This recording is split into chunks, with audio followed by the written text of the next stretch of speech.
पुण्यातील उच्च शिक्षित दाम्पत्य अनुराधा आणि राहुल काशीत. शहरात सुखी आयुष्य होतं, पण मन मात्र निसर्गात हरवत होतं. म्हणून त्यांनी ठरवलं, पैसे नाही पण पृथ्वीचं प्रेम कमवायचं. आणि अखेर भोर तालुक्यातील नांदघूर या डोंगराळ गावात त्यांनी तब्बल 40 एकर जमीन भाड्याने घेतली. शेतीचा अनुभव नव्हता, पण अभ्यास, संशोधन आणि चिकाटी होती.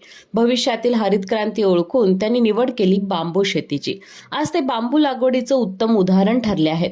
शहराच्या सुखातून गावाच्या शेतात परत जाऊन त्याने दाखवून दिलं, जर मनाशी ठरवलं तर माती ही सोनं बनते. आणि बांबू शेतीमधून वेगवेगळ्या प्रकारचे उत्पादनं सुद्धा तयार होतात.